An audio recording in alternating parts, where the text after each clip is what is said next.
we go. All right. So, everyone, this is Justin. Been my bro for forever. We both play Runeterra.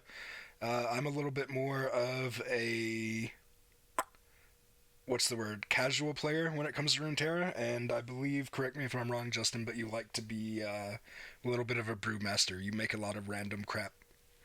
Not a lot Yes, of the time. I'm into what the Magic the Gathering crowd calls jank. There I you love go. making jank decks.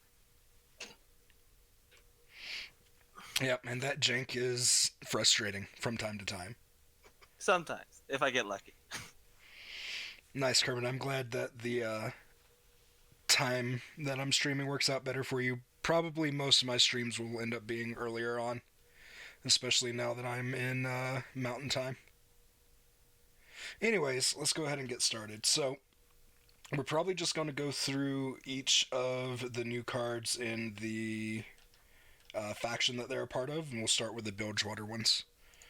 So, let's see. So there's 40 new cards being added, 3 new champions, Mm-hmm. and it ranges from specific themes and also just helpful cards for certain factions. Right. And so actually, before we get started, I won't go over through all the patch notes because they're basically just, hey guys, there's new cards in the game, but there are a couple of new features. The biggest one being card styles and essence.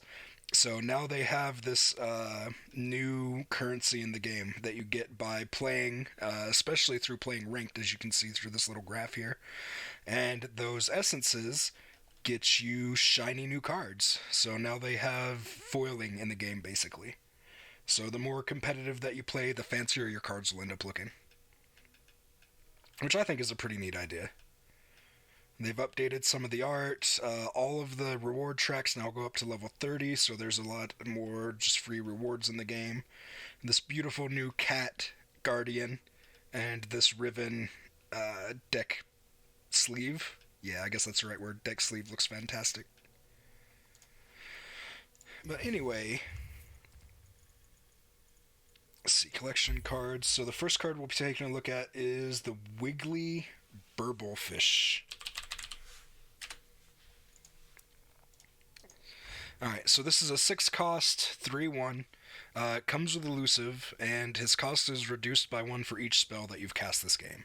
And when you're summoned him, you also create a random 1 cost spell from your regions in hand. So with this card, I can definitely see it was specifically made to help out with the aggro fizz decks. Specifically, the elusive side is another elusive creature, 1 health again, 3 damage, possibly 0 cost at some point, and it gives you another spell on top. So it's already helping out your fizz in the game. Yeah, so the big bonus for this card is the spell that it generates in your hand, so it helps you with hand advantage. The elusive is super helpful. Basically, a 3 damage elusive is pretty strong, even if it only has 1 health. The I obvious. think it killed most elusives in the game at 3 damage, just about. Yeah, probably. I don't. Off the top of my head, I can't think of any elusives that are higher than or for or I have more can health. think of the leveled up Ezreal is a 2/4. Let me see here. What else do we have for elusive for health? A 7 cost is a 3/4. There's another 7 cost from Ionia that's a 6/5. But yeah, almost everything's gonna be about 3 or less. There's maybe a handful that are gonna be stronger. Right. And the only negative that I see for this card really is that it is 1 health, so if you sneeze at it too hard, it dies. Yeah, so it could get stray off fired by any of the AoE cards, or the one tick from True Shot Barrage, anything like that. But Mm, you'll mainly be using this card to help amp your hand advantage, like you were saying earlier, and also to reset your fizz. definitely. So, do you want to do like a ranking system, like an out of 5, or do you just want to talk about the cards and move to the next one? We can rank it if you want, but how do you want to rank it? Do you want to rank it as a card itself, its design, or do you want to rank it in the current meta? I think I want to rank the cards based on where we think they'll slot into in the meta. Okay, so this card I can see as just a 3-star card. This is definitely just an average card. It's not going to change too much about the Fizz decks or make enough of an impact to actually bring the Fizz deck up to a higher level. It'll probably clinch you some niche situations, but it's just a good card that you can replace some of the weaker cards in that deck. Man, I legitimately couldn't have said that better myself. I was also thinking 3 stars for the card. And like you were saying, it is basically just a replacement for some of the weaker cards in the Fizz deck. But I definitely see it having a lot of uses, especially like late game, you draw into a 3 damage elusive, could definitely come in handy. 100%. Alright, let's check out the next card. So Bilgewater only got 2 new cards. That was the Wiggly Burblefish and this card, Boom Ship. So this one's pretty simple. 3 cost slow, deal 1 to a unit, then summon powder kegs equal to the amount of damage dealt. And of course, if you don't know what powder kegs are, they are the 0 cost unit that other cards summon that basically allow all of your spells to deal an extra damage based on how many powder kegs that you have. So this is a super neat card in the fact that it basically is a 3 mana, do a ton of damage to something, and refresh your powder kegs. Yeah, exactly. So, like, for instance, what's the deck that I run that uses powder kegs? It's TF. Is it TF Swain that I'm thinking of? Yeah. I have a Yeah, handful of powder kegs in my TF Swain deck. Just being able to drop this card, then drop like a big 5-6 damage spell and get all of my kegs back afterwards is just fantastic. Or excuse me, I said that terribly. Being able to drop this card, deal extra damage based on the powder kegs that I have, and then get them right back to drop another big damage spell. There we go. What's also nice is this is guaranteed to always give you at least one. So, because it does one base, so it'll give you one powder keg. So even if you're at 0, it'll let you set up for an even bigger spell. There Right. is some niche ways you can use this. If you go Bilgewater and what's it called, Piltover, because the Funsmith does exist, which increases all of your spells and skills by 1. So, and that's a 4 cost 1/3. So with just basically on turn 4, if you have full spell mana, you could play Funsmith, play your Boom Ship, and get uh, 2 powder kegs set up for your Gangplank on turn 5. So you'll have 3 powder kegs set up for Gangplank when he comes out. Right. And you mentioned Gangplank, which is actually a pretty good thing to mention because personally, Gangplank for me has always kind of been like an extra card that you just happen to throw into decks that can use him. But having that card to set Gangplank up for a bigger turn when he gets dropped is might help him see a little bit more play. Yeah, I can definitely see some really nice combos, especially if you can already level up Gangplank before he drops on that turn 5. Having a 6/6 overwhelm, uh, popping 3 kegs for 4 damage to everything is just really insane. And possibly game winning. It'll be very niche and rare that to happen something that quickly, but regardless, it'll still be very strong as far as a controlly aggro deck. Right, right. So, personally, I think that this card's a little bit weaker than the last one that we looked at because it's a little bit more niche, only fits into very specific situations. I'd Yeah. probably give this like a 2 or 2.5 at most. I would definitely give it a 2 star just because the deck that it fits in is just not that high up of a deck and just does not see much play or viability right now. It would need a lot more help. There need to be more things like Funsmith on a lower mana curve for that card to actually be higher rated. But unfortunately, there's not right now. Maybe we'll see some more from Right in the future, though. No, so far we're 2 for 2 agreeing on how useful these cards are. Let's move on to the next one and see if that continues.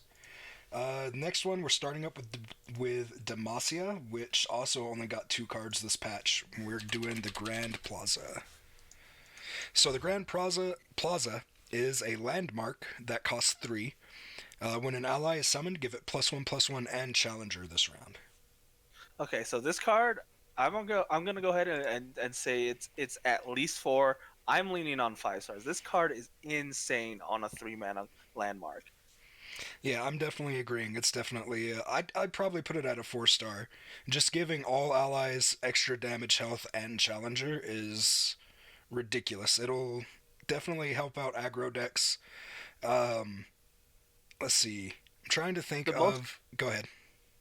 okay, I was gonna say the most notable thing is you play this turn 3, and then your turn 4 Shyvana is already a 6/6 attacking challenger, Sounds good to me. You know how I love my and Shyvana. that's halfway to her leveling up with just one attack, and that to me that's pretty nuts. Two attacks with Shyvana, and then and that's it with that after you play that card. Now, just disregarding the fact that that card basically is Fleet Feather Tracker for all your cards. So you don't even have to have challenger cards in your deck. You just can have that landmark, and you can set up, combine it with some of the Noxious units that have high attack and low health, and you can just murder their heroes. Hmm. So you're seeing a Noxious Demacia deck with this? I definitely am, specifically because on turn 6 there are a lot of champions, like Darius, who only has 5 health, and Swain, who has 5 health, Garen, who has 5 health, and then there's the Noxian card that's literally, I think, a 5/3 or 5/2. Let's see, where is he?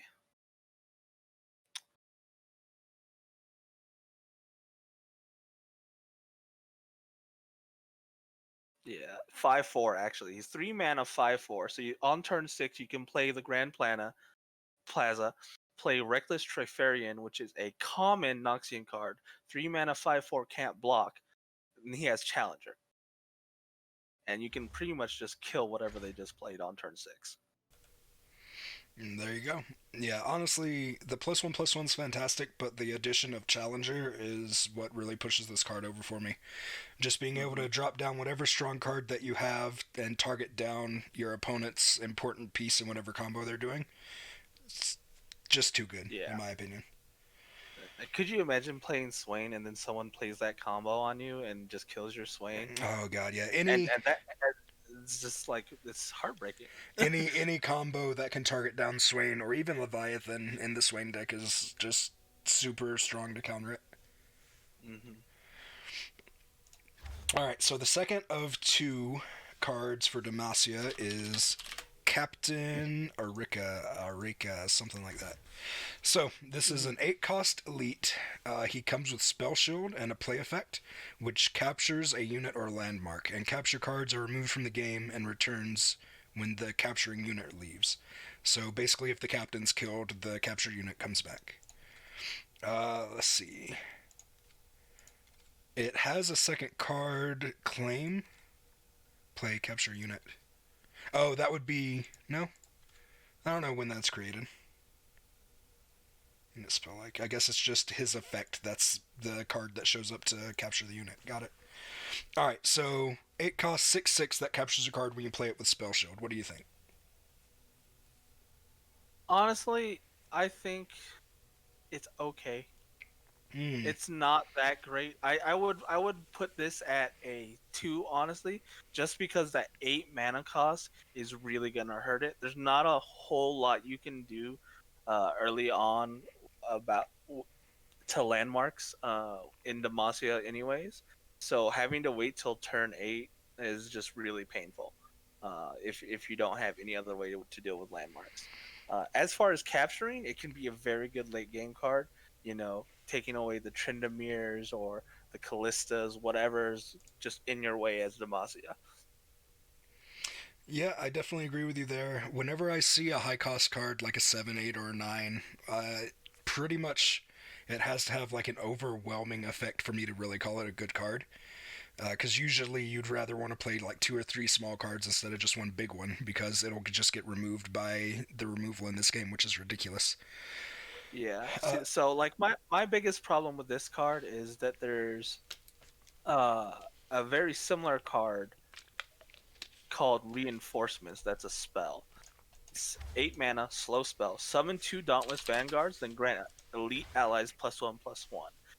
And you generally, Demacia is not about controlling the field. They're about summoning a bunch of dudes. So it just feels like Captain Erika just isn't gonna fit very well into most Demacia focused decks. But the decks that splash Demacia for their spells might see Captain Erika played for the sole fact that not only can you capture a late game card or a landmark with it, but he also has Spell Shield, which guarantees he doesn't die immediately after you Right. play him. So he'll stay on the field for at least one turn.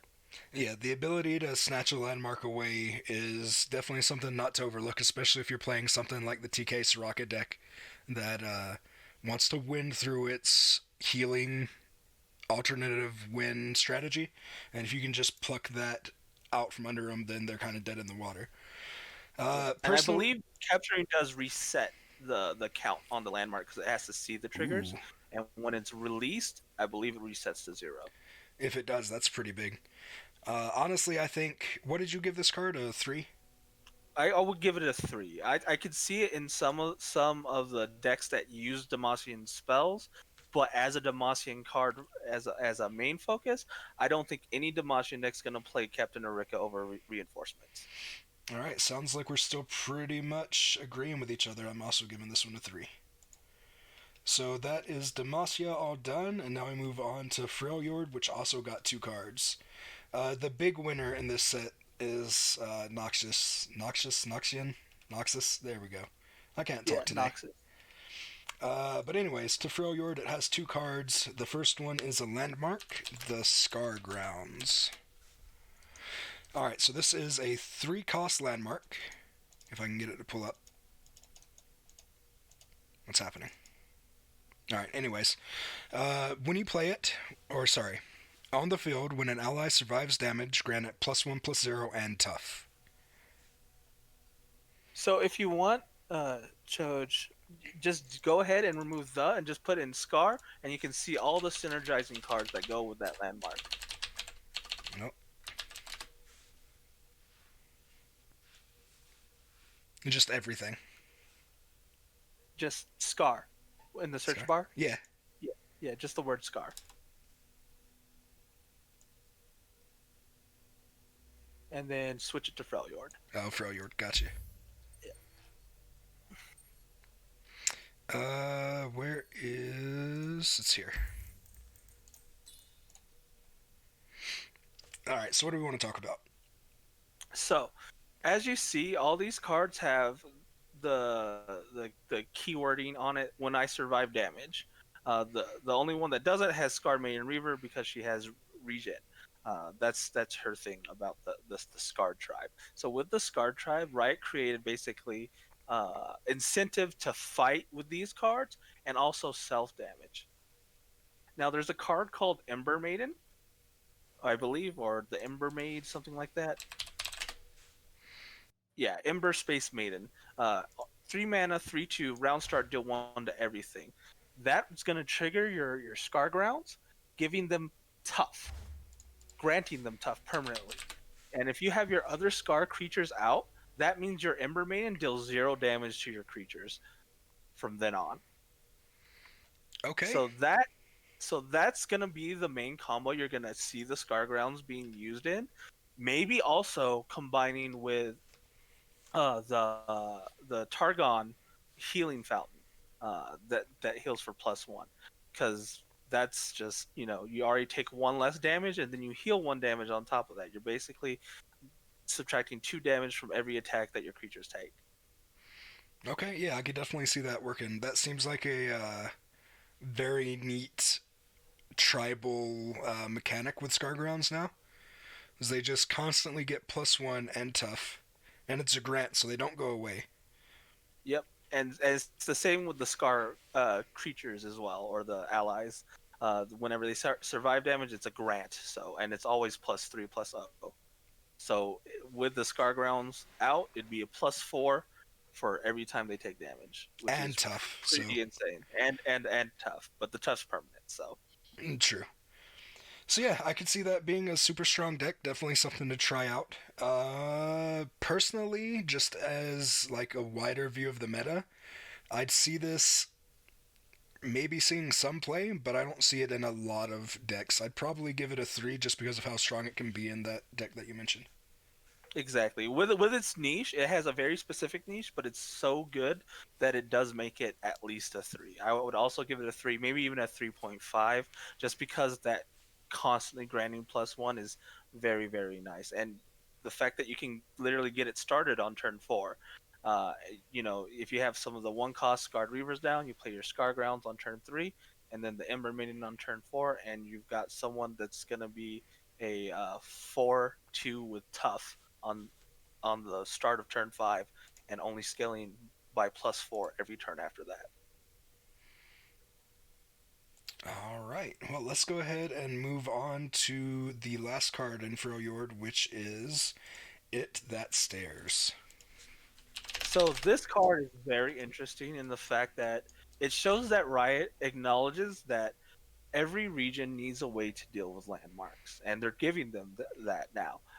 It That Stares is going to be the card for any of the Freljord control decks, the Frostbite decks, uh, the ones that wait till 10 mana, the ramping decks. Hmm. This is going to be the one to deal with the auto include for your landmark removal, because it removes, it doesn't even destroy, it obliterates all landmarks.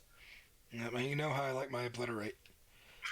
Yeah, and then its secondary effect is just like kind of like a cherry on top.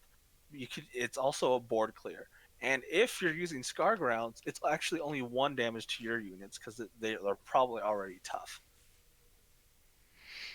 So I definitely agree. I feel like this is an auto include in most Freljord decks. It's super strong. Being able to obliterate landmarks, end people's win conditions, or just clear the board of like the aggro decks that like to swarm the board, like spiders or poros or things like that. Yeah, Yeah. this thing destroys the elusive Ionian cards so good. I definitely see this just as a pretty much on at least a one of in every failure deck, just to have it on the safe side. That being said, it is a very high cost card. It is an 8/8, which I'm not sure if I mentioned it. So it's not that it's over or under costed. It just goes back to what I was saying earlier. I just personally don't like playing a whole lot of high cost cards, which comes back to what you just said. At least having it be a one of is probably what we're going to be seeing. Yes, I don't think I doubt you'll see more than two played. Two is probably going to be the limit. Just because if you want the board clear, you're going to have other spells that do more damage or cheaper than an 8 mana 8/8. And honestly, the two best parts about It That Stares being 8 costed is it helps the Trundle deck, and it, if you're already playing it in the Trundle deck, you're ramping up anyways. You're going to be ramping your mana with your Wormstones, your Catalysts. Uh, Mm-hmm. so Uh, it's gonna help out all your utility cards in the Trundle deck. I definitely think I see myself putting this into my Trundle Aurelion Soul deck. So all that being said, rating I'd probably give it like a 2.5 to be honest. I'm gonna keep it at a 3 just because it really does just adds so much more utility to Freljord. Being able to clear the board and still have a creature yourself on it is super important. There's very few cards that let you clear the board, but also keep your own creatures. It's very true. All right, guys. So we're moving on to Ionia now. We've got two more cards in that region, starting with another landmark, Monastery of Harana.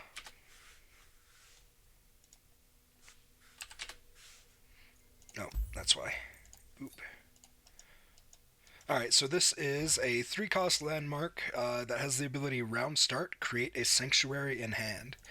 And Sanctuary is a one-cost burst spell that recalls an ally, and it can't be cast in combat or in response to a spell. It also has fleeting. That's also very important. That is very important. That means that it disappears at the end of the round. So this card kind of feels like Riot didn't know what to give Ionia for a landmark. I kind of agree, and it's unfortunate because they gave them kind of a really bad one, in my opinion. Yes, so there's literally already a card in the game that's called Recall that is Yep. lets you recall an ally, and you can cast it in response. to something, Right. unlike this card.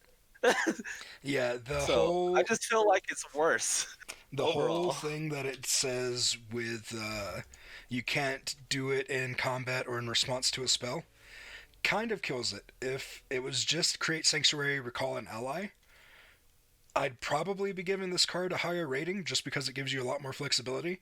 And being able to have basically a guaranteed recall in your hand at the start of each round isn't terrible. Especially for Yeah, decks like Shin that wants to do a whole lot of blocking and keeping your opponent from dealing damage so you get a big swing in. or even Lee Sin. Exactly, it would be fantastic in Lee Sin, but as it is right now, honestly, I'd probably drop this with a fat one. Yeah, this is actually for me, it's a 0 because Sanctuary, on top of it being fleeting, and you can't cast it in combat or in response to a spell, it costs 1. Recall costs 1. Why would Yep. you play this card over a recall? It's the same cost. Yeah, and when you really think about it, it costs 4 because you've got to pay the initial Exactly. 3 to start getting them each round. But yeah, the it's literally just the fact that you can only cast it at a very specific time that kills You it for me. for Monastery of Harana to get value, you would have to cast Sanctuary 6 times. That's how many times you would have to cast Sanctuary. Otherwise, it's at best it's going to be the same as casting Recall 3 times because you spend Yep. 3 mana, you'll get 3 Sanctuaries, but you spend total of 6 mana.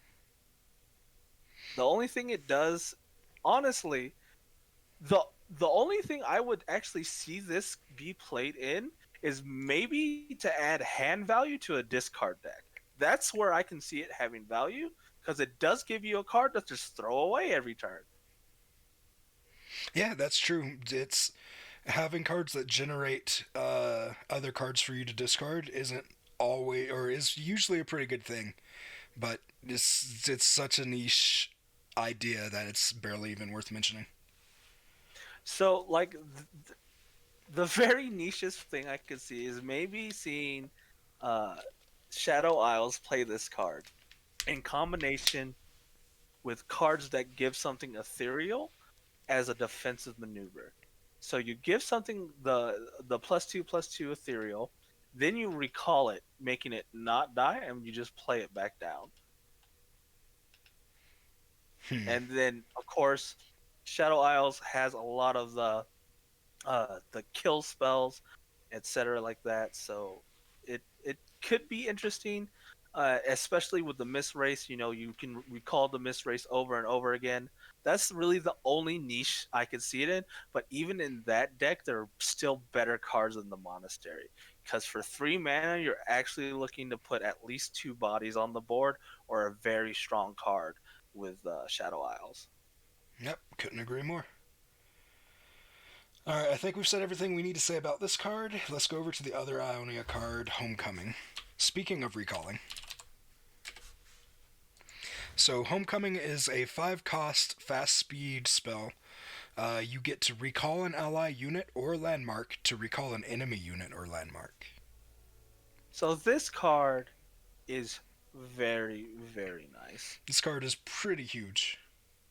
I would if it was 4 mana, it would be as strong as Deny, but Agreed. it's 5 mana, so it's a Yeah. little bit worse. But on the plus side, it's uncommon, so everybody's gonna have this card. So you are gonna be seeing this card in a lot of decks. Yeah. A negative feeling that I have about this card is we've already seen decks like Soraka Tom Kinch kind of dropping in the meta because people have figured out ways to play around Tom Kinch and play around the Healing Springs card. Having Mhm. access to this and pretty much anybody that plays Ionia to just, oh, you're going to win next turn on your Healing Springs, recall it. And when it comes back to your hand, like it loses everything that it's seen so far, so. Counterpoint: this card can also save your landmarks and creatures, as well as get rid of your opponents. Hmm. So if you Yeah, think about it as if there when maybe targeting it with a kill spell instead, you can bounce it back to your hand, save it, and remove their tempo at the same time. So they end up losing mana. a creature and a landmark, or landmark as well, and you save your own.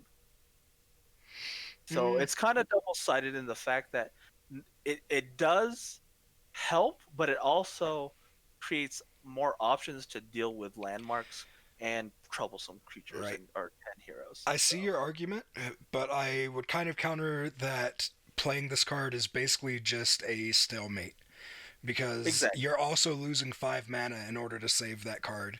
Which, what is Healing Springs? 3 costs? I believe Healing Springs is 2 cost, but let me double check. Yes, Star Spring is 2 cost, and the new Targon's Peak that we'll get to later is a 5 cost. However, Gotcha. So yeah, just in the example that we've been using, the Star Springs, in order to save it from being killed and then replay it, you're dropping 7 mana, which is a pretty big investment, especially considering that you're reset to 0 at that point. I don't know about you. I'd probably give this card a 2. I agree with that. I don't see it as changing too much, but it does give more options to deal with landmarks, which, like I said earlier, is seems like what Riot's trying to do for every region, which is good because before it was very limited as to how one could deal with landmarks, and it wasn't until, like you said, recently people have finally gotten around to including the counter cards to them. Right. And I think that it's going to become even more important as we continue on and get more and more of the landmarks. Like with this set alone, we've gotten like 5 or 6 off the top of my head. And Hmm. just but we've already gotten like 2 or 3 new ways to deal with them. So it'll be nice to have the counterplay available for sure. All right, so taking a look at this list, it looks like we're moving on to Noxus next. And we get our first of 3 champions, which is Riven. So I still don't really understand how Riven works, so I'll let All right, you explain it. perfect. If I can get the card to pop up, there we go. All right, so Riven is a 3 cost champion. It is a 3/4. When you gain the attack token, you reforge, and then you level up when you see Blade of Exile in your hand. So, this card is relatively complicated as far as champions leveling up goes. So, when you gain the attack action Reforge, what Reforge means is that you create a random blade fragment still needed to restore your blade. Once you've cast all 3, create the Blade of the Exile. So, when you gain the attack token, you get one of these cards here, which is Riven's Weapon Hilt. Let's see. Hold on. And a No, bunch no. of It's blade it's fragments. these fragments. Sorry. You Yeah. get Glinting Blade Fragment, Heavy Blade Fragment, and Keen Blade Fragment. They're all 1 cost burst spells that have different effects. So when you get the ability to attack, you get a random one of those, and then you play it on whoever you want. And so we'll start with Glinting Blade Fragment first. That one gives an ally +2/+0 this round, but can't be cast in combat or as a response. Which I believe all 3 of these are that same effect. The Heavy Blade Correct. Fragment, They're all burst as well. right. The Heavy Blade Fragment gives an ally Overwhelm for this round, and the Keen Blade Fragment gives an ally Quick Attack this round. Now, let's see. We can reforge, see Blade of Exile, and reforge. Create. Oh yeah, and then Riven's Weapon Hilt is her alternate form. We've already played a Riven. So, anyways, once you've played all 3 of these spells down, you create a card called Blade of the Exile, which is a 3 mana card, slow, and it grants an ally +2/+0, Overwhelm, and Quick Attack. And once this card is created in your hand, you then level up. So, that was super complicated, but do you think you understand it? Yeah, but it's random. It's not set in an order, right? It, It it won't give you it is any partially secret random. order. So Okay. every time you gain the attack token, you create one of the random blade fragments. Then, once you have played that blade fragment, the next time that you create one, it will only be created from the ones that you need. Mm. So let's say, for instance, you get the attack token and you get the heavy blade fragment. The next turn you get the attack token, you would get either the glinting blade or the keen blade fragment. if you don't play the blade fragment, can you get the same blade fragment? I believe so, because the way that the wording that I saw works out is it spawns a fragment that you still need to create the blade. And if you Okay, because haven't I'm played it, I wondering feel like it would do the same. because there's three, I believe. Yes. Yeah, three other cards that reforge. Yes, there are. So that's why I was wondering. So it's going to be very interesting. There's there's literally the potential to turn one reforge, turn two reforge, turn three riven, and turn four she's leveled up. So Right. it's it's pretty insane. So it is going to cost a lot of mana. It's 3 for Riven herself and then 1 for each of the blades, so that's 6 total. So she's definitely a later game champion. But she starts at a 3-4 in her level 1, which for 3 cost is pretty strong. And then when she finally levels up, she becomes a 4-5. And when her power is increased for the first time each round, it gets increased by twice as much. And as you know, the blade itself gets +2 +0. So if you play it on Riven herself, she becomes an 8-5 overwhelm quick attacker. Yep. So come turn 4 or 5, whenever you get her to level up, suddenly for 3 mana, you get a. What'd you just say it was? 8, 9? An 8-5 8-5, yeah. overwhelm quick attacker. Now, if you end up playing all three of the blade fragments on her uh, in the process, I don't know why you would, but you basically just be giving her +2 in addition. Right. So it would you really want to. I think the way to play with Riven's fragments is definitely to put them on your expendable creatures to get some good trades in, maybe on some challengers or on just a high attacker with low health, and then you can just throw overwhelm on it before you swing in. Yep. So I see Riven being pretty strong in the meta, to be perfectly honest. I'd probably give her like a 4. The only reason that I wouldn't give her something higher, like a 5, is just because of how semi complicated it would be. Which it might just be I need to play her and really figure it out, but it seems like overly complicated to get her evolved. So I'm gonna give her a 4.5 for the sole fact that Lee Sin exists and Riven generates spells. True. All right, Lisa and Riven. That's a. I hope you're keeping track of these deck ideas because they're ones that we need to make. I am not. We need to. We'll watch the VOD. We'll write them down. There you go. All right, I am pretty impressed with Riven. She was one of my favorite characters back when I played League, so I'm glad to see her get a pretty decent card in the game. All right, I so as well. up next is Arl the Tracker. So this is a 6 cost, 2/5, round end. If you cast a spell on me this round, I strike the weakest enemy. So this obviously has great synergy with Riven. With Riven granting her cards that, or granting you cards that can buff Aurel, but as well, just in general, I want to I check think something. Aurel's gonna go really great in any kind of Freljord or self buff deck, hand buff deck. I think she's gonna be really good. And at 6 mana, and she's statted very well at 2/5. You definitely do want to get her to 4 attack as soon as possible because you don't want to fall prey to every card that's gonna kill you when you play against Ionia. Right, yeah, I definitely see this card seeing a lot of use in helping you control the board, especially against the quicker aggro filled decks that I've mentioned before, like spiders and things like that. Just having Culling something. Strike. What'd you say? Culling Strike, that's the card that everybody hates. God, Three Culling mana Strike. fast.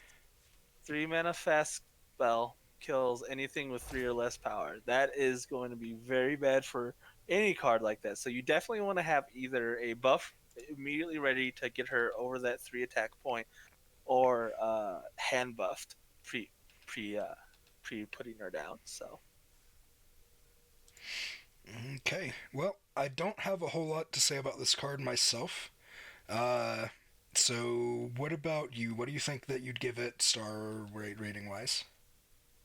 I'm gonna give it a 3. It's very well statted for a 6 cost, and its round in effect is very nice because you could even use it to set up a very specific action, especially if you're like maybe playing this in a Lee Sin deck. You can give it the +2 attack, and then challenge something with high health, put it down to low health, and then Aurel will finish it off at the end of the round. Yeah, it makes Like a lot of it's like sense. I could see Aurel being like extremely good into like certain failure decks, especially ones that utilize Braum or low health creatures. Oh, fantastically. Yeah, she's definitely an executor card. She's just used to finish off the stronger creatures. I kind of agree. I was thinking kind of 2, 5, 3. I'll go with 3. Yeah, the main reason why I'm putting her at 3 is also because of her very good synergy with the Soraka and Taraka and Tarek cards specifically. Tarek, target buffing the Aurel, and then Aurel attacking. She takes damage. Soraka heals her back up the next turn. And there you go. Just checking chat real quick. Cool. Nothing too much going on. Just people talking amongst themselves. So we'll move on to the next card, Survival Skills. Alright, so this is a 5 cost slow speed spell. Allies can't drop below 1 health this round, or if discarded, your strongest ally can't drop below 1 health this round. So when I saw this card, I immediately thought about the Draven Jinx decks. I don't know about you. I actually thought about Jinx as well, yeah. Because the Draven Jinx discard decks that are very strong right now, very popular as well, are gonna love this card. Not only can you just play it, uh, just if when you have a full board, but you can prep an attack with your Draven or your Jinx, whichever is your strongest, and then Whirling Blade survival skills away and guarantee your attack goes through fine.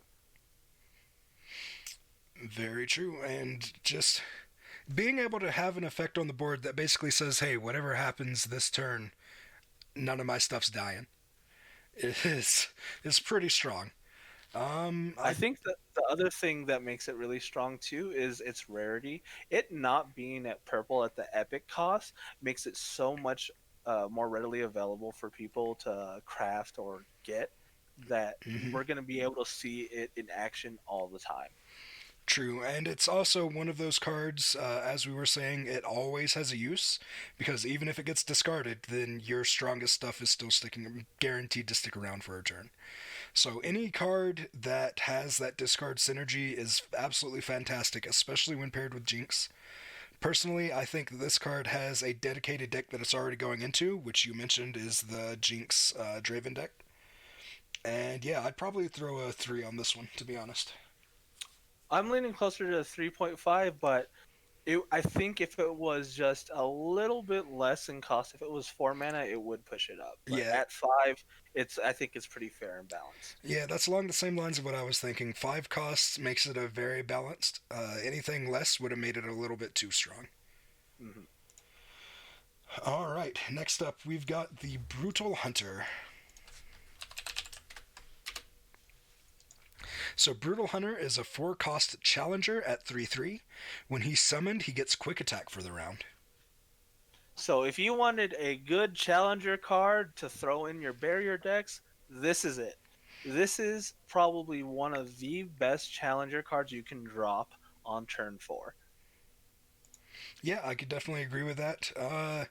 Being 3/3 at 4 cost is a little off in terms of mana cost to power cost, but the fact that he gets that quick attack that round along with his challenger is enough to kind of what's the word that I'm looking for? Enough to make him worth the cost. Yeah.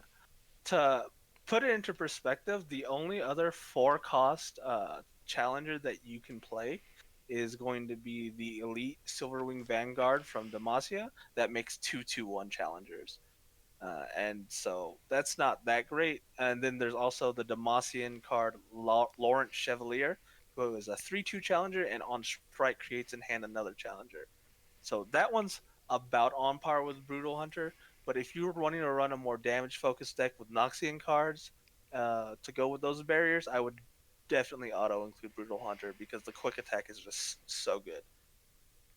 Facts. And let's not forget that this is in Noxus, which means that you could potentially be playing him in a Riven deck as well. And the reason that I bring that up is because Riven seems like she's going to be full of buffs for cards. So getting this 4 drop 3/3 down, it will be even stronger with her around because you can buff him up a huge amount before you actually swing him into something that you need to take out. And with it having quick attack as well, it'll hit, not die, and if you give it overwhelm, it'll get the overwhelm damage in as well. Exactly. So I'm kind of leaning at a 4 on this guy. I am agreeing as well. I find every challenger card to be very good, at least the three, and this one having that quick attack as well as being a 3/3 and not a 3/2 makes it Mm. worthy of at least a 4. Yeah, the health is definitely an important thing to mention. It just lets it survive even if you have to swing into something that may not die immediately to your 3 damage. Exactly.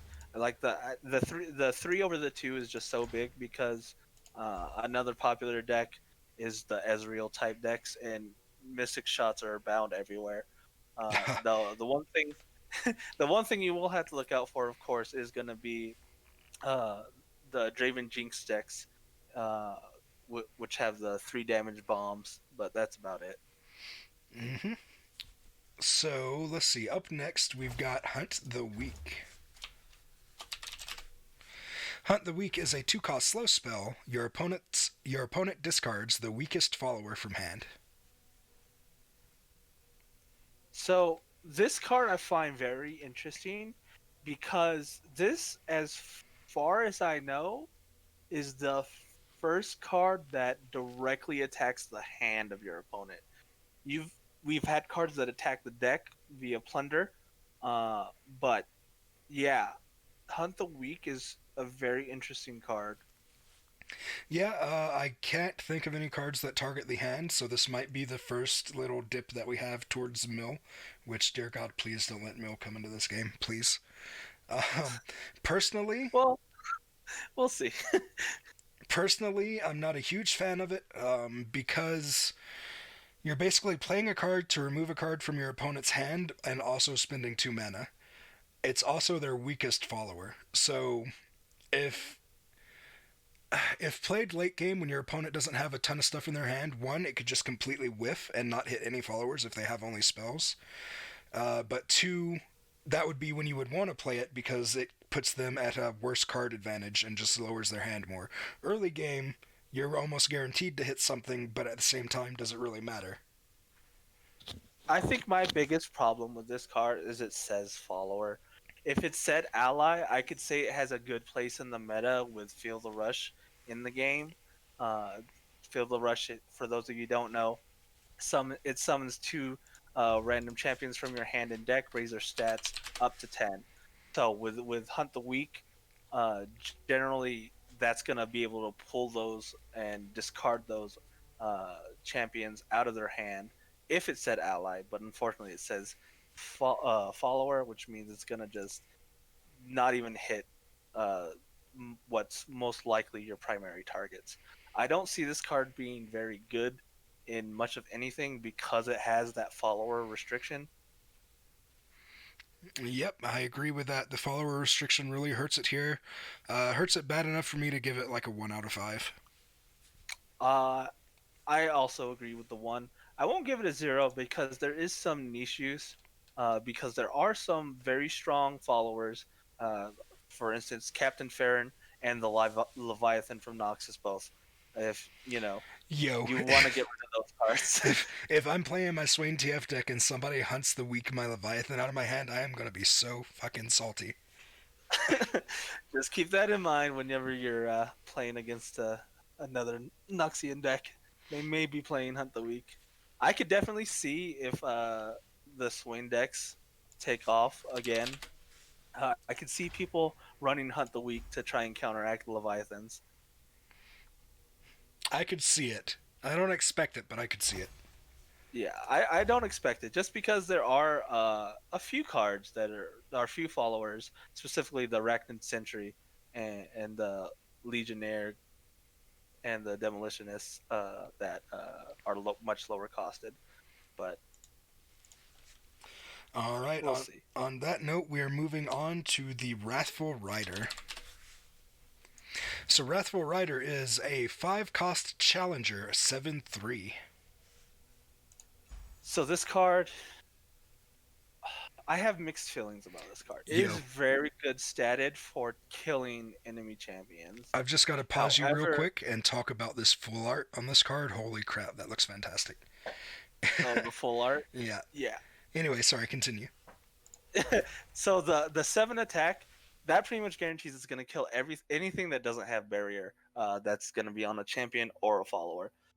7 attack on turn 5 is pretty much unheard of on a card. I'm pretty sure. Let's see how many 5 costs have 7 attack. I'm gonna go with probably not many. Let's see here. There is a 6/5 that's also in Noxus, Fearsome, the Trifarian Shieldbreaker. That's the only one that comes close. Everything else is you're gonna be looking at 5 or less. Uh, Yeah, definitely. So yeah, having that huge attack is definitely a big bonus. I'm not super happy at the health, considering that it's a challenger card. And generally, with challenger cards, you want to have it live several turns so that you can get a lot of value out of it, and taking out your opponent's pieces bit by bit. That being said, it is in Noxus, which has all these buff cards to it, so it can definitely stick around for a while. Yeah, definitely, especially with Riven. If you throw Overwhelm on that thing, it's gonna do some damage.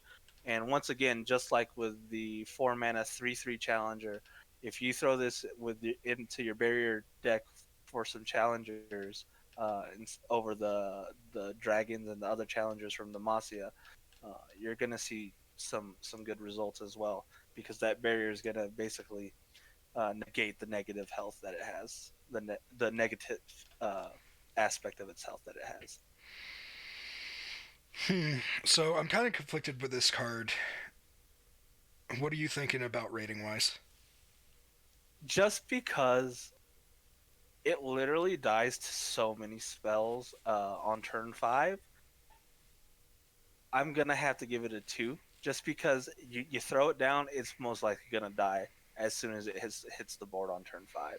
Right. Against most of the decks in the meta right now. Yeah, I was flopping in between a 2 and a 3. I think it really does just boil down to have it having only 3 health. So yeah, I think I'd agree with that 2 rating on it. So let's see here. We are almost done with Noxus. Just 4 more cards in this faction to go. Next up is a spell called Sharpened Resolve. Sharpened Resolve is a 3-cost burst spell, which gives an ally +3 and +2. Yeah, that's about it. What do you think? Um, I'm a little bit confused as why they would give this to Noxious. Like, I understand the thematic of sharpening a sword, Riven, etc., etc., but Noxus really doesn't need any more buff cards. They have so much attack buffing cards already that it was very interesting for me to see that they have an attack focused burst spell. Now it is give rather than grant, which is better for the health of the game. I think grant spells are a little bit too strong. Agreed. Yeah, So I the think it has its place, but it was a surprise. the give over Grant definitely puts it well into balance territory. I agree with you completely in that Noxus just has so many options that this just has to beat out to be a fantastic card. That being said, +3/+2 is pretty strong, especially at burst speed, so that you can counter whatever your opponent's doing. Um, I'm pretty sure this is the only, or if not, like one of like 2 or 3 cards in Noxus that gives health. True, most of them are just pure plus damage. Yeah, I So think this card would there's like actually go really flags for well weapons. with that last card that we just talked about, the Wrathful Rider. The 7-3, yeah, Yeah. 7-3 challenger would definitely appreciate this card. And if you do have the spell mana saved up on turn 5, it'd be pretty nice to have in your back pocket. Yep. All that being said, I'm thinking probably a 3 for this card. I'm also gonna give it a 3. It's definitely not less than a 3, just because +3/+2 on a burst spell is just very good, and it being exactly 3 and not 4 cost makes it perfect for having the spell mana on backup. All right, so next up we've got Weapon Hilt, which we've already kind of saw with Riven, but this is the actual This is the card version. actual spell. Yeah. So Weapon Hilt gives an ally +2/+0 and then reforges, which, as mentioned earlier, gives you one of these blade fragments in order to level up Riven. Yeah, and this is one of the next. This and the two following cards are all going to be reforged cards that synergize with Ribbon. So this one, I think it's kind of ridiculous that it's burst. I was Yeah, expecting it to be a fast spell. yeah, uh, like Nox is having so much attack bursting cards now is just very scary because if you're on 10 mana and Noxus has a full hand for whatever reason, and they're just holding up buffs, and they swing in with something with overwhelm, you could just be dead. bro. Imagine playing into a Freljord Frostbite deck with Noxus, and every time they Yeah, Frostbite you, you're just like, nah, here's +5 attack. Don't worry. exactly. Just start blocking. It's like, oh, that's a cool ash you got there. Oh, you froze all my stuff. Okay, no, I'm just kidding. Yeah. So what I really like about this set of cards is that they don't have to be played on Riven in order for her level up to work. So playing this card is kind of twofold because for 2 mana you get the +2/+0, and then you get another random benefit out of it as well for another 1 mana. So that could be anything from another +2 to overwhelm to quick attack. Yeah, like could you like imagine this set was 3 mana, give an ally +2 and quick attack, +2 and overwhelm, or +4 this round Yep. for 3. Those are all very good spells, but on top of that, it actually counts as 2 spells. So now imagine playing that in a Lee Sin deck. Yeah, so this is definitely an auto include in any Riven decks. It's very strong in Lee Sin decks. I'd probably drop it at like a 4 to be honest. Well, maybe a Yeah, 3, but I think 4. so here's the craziest part, right? You don't even have to play Riven. You could just Yeah, play this card in your Lee Sin deck. yeah, just drop it in. Yeah, this card's strong. How about you? What are you thinking rating I wise? definitely agree. It's at least a 4, especially with the existence of Lee Sin. All right, let's move on to one of the other reforged cards in the set, which is the Rune Weaver. Rune Weaver is a 2 cost, 3/1, and when she's summoned, you reforge. Now this card just says I am from Noxus. High attack, no health, and I do something else. So Yep. it's very well stated for the thematic of Noxian cards, and it's only 2 mana, and it gives you a spell in hand. That's very strong. I give this one it being common or uncommon is just makes it available for everyone. Everyone's going to be running this card in the Riven deck. You'll probably see it in Lease Index too, probably. So at least a 4 for this one as well. Hmm. I don't know if this might be the first card that we disagree on. I don't know if I'd give it a 4. I definitely agree that it's an auto include in every Riven deck just because it's reforge and reforging quicker to power her up is better. It works in Lease Index because it gives you the extra spell Spell. cards to play. But with it being at 1 health, I'm not a huge fan of that. I'd probably give it a 2 to be honest. Honestly, I think it's fine at 1 health because at worst, this card is giving you +1 card and trading with your opponent's card. Your opponent casts a spell on it to kill it, stops 3 damage, but you get the spell in hand, which is really the end goal for the Lee Sin deck and for the Riven decks. That's very true. So it has definitely two decks that we could instantly see it in. Outside of that, personally, I probably won't see it. Uh, Yeah. Go ahead. Now, I'm gonna go ahead and say, because obviously I'm rating the Reforged cards. I'm probably gonna the next one's gonna probably be the lowest of the three Reforged cards for me, but it's still not gonna be that bad, just because I'm expecting Rivenly Sin to be a top tier deck, a top tier meta deck. So that's what I'm judging these on, and I'm gonna go ahead and make sure everyone knows that's what I'm prefacing all these ratings for the Reforged cards on. You heard it here first, boys. Riven Lee Sin, top tier. Let's see. Catching up with chat real quick. Shadow, the other person talking is Justin. He is basically a family and is the person that I'm currently living with. Also plays more of this game than I do, probably. So, very informative. And also, Kevin, yeah, I'm probably going to play some games after this. We're about halfway through. Yep, Noxus was like we said earlier, the big winner. They got the most cards and some of the best cards. So the next big one is going to be Targon and Piltover. Those two also got a decent amount of cards, but nowhere near as good as what Noxus got. Right. Alright, so let's move on to the last Noxus card and the last Reforged card, which is the Blade Squire. So like I was saying earlier, this one is going to have the lowest rating of the Reforged cards for me. I'm only going to give it a 3 for the sole fact that it's got a very weak stat line, and its Reforge is on a last breath, so it has to die before you get the Reforge. But you can just use it to block. So Yep, so it is a 1 cost with Last Breath Reforge, and it is a 1/2. Like Justin was just saying, it being on Last Breath isn't the worst thing because you just block into whatever you need to block into. It does come with the negative of being the other two Reforged cards were basically if you need that extra boost in your hand immediately, you get it. This, your opponent will probably have to allow you to get the Last Breath by killing it with a spell or something like that.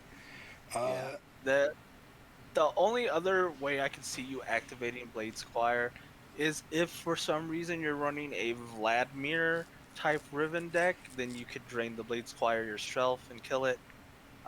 Potentially even blood for blooding it, killing it with blood for blood, hitting it with blood for blood, getting one back, and then killing it with Vlad after that. So Yep, definitely agree. It's obviously an auto-include in any Riven decks, which is really interesting, because with the way that they've done her ability with Reforge, if you're playing Riven, you're basically auto-including 12 cards in your deck. Well, no, more. 12. Yeah. Either way, a lot of cards are dedicated to Riven, which isn't necessarily a bad thing because the cards are all pretty strong. But here's another question. Can you reforge after you've already gotten all 3 of the shards? So specifically on the Reforged keyword, it says create a blade fragment. Create the Blade of Exile in hand instead if you've casted all 3 blade fragments. So if you've casted all 3 blade fragments, you'll just keep getting the 3-cost slow spell that gives everything. If that's true, that's pretty strong. Yeah. So yeah, I was kind of surprised when you said that you were rating this the lowest of the Reforged, that you gave it a 3. I actually completely agree with that. I thought you were going to be giving it like a 2 or something. But I definitely think 1 cost, 1/2, basically just a free blocker to get a Shard of Riven's sword in your hand is perfectly fine, and it does its job properly. Like I said, I'm expecting Riven Lee Sin to be a top tier, and Riven just in general to be very top tier. I can definitely see some very janky brews in my head swirling around already. So it does bring its value up above a 2, but I can't see it being more than a 3 ever, the way it is at least. Yep, I agree completely with that.